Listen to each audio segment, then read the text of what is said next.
Mheshimiwa mkuu wetu wa mkoa wa Mwanza, Mheshimiwa Saidi Mtanda,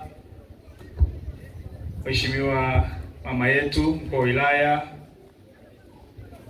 katibu wetu wa Chama cha Mapinduzi na naibu wetu mstahiki wa jiji la Mwanza.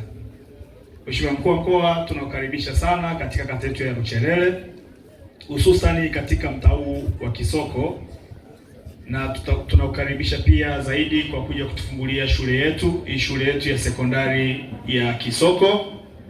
Mheshimiwa mkuu wa mkoa, tumekuwa na changamoto ya shule za sekondari, lakini shule hii ya Kisoko inaenda kutatua tatizo hilo.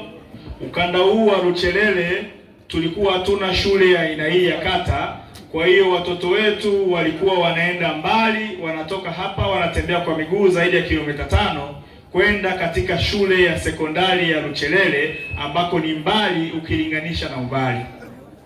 Kwa hiyo kupata mradi huu, Mheshimiwa mkuu wa mkoa, kwetu ni furaha na faraja.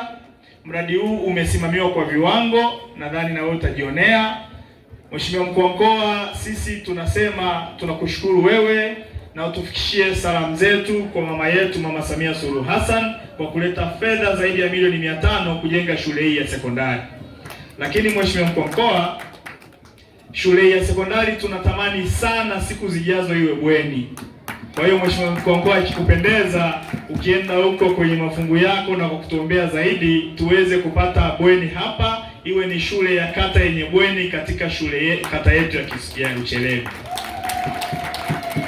Mheshimiwa mkuu wa mkoa, kwa kusema hayo na kukaribisha pia Luchelele, jisikie huko nyumbani. Hapa samaki tunao wa kutosha, tunazungukwa na ziwa, au ni mwambao wa ziwa, na sisi ni wafugaji wa samaki mashuhuri sana katika wilaya yetu ya Nyamagana. Karibu sana, asante sana. Makofi kwa Mheshimiwa Diwani.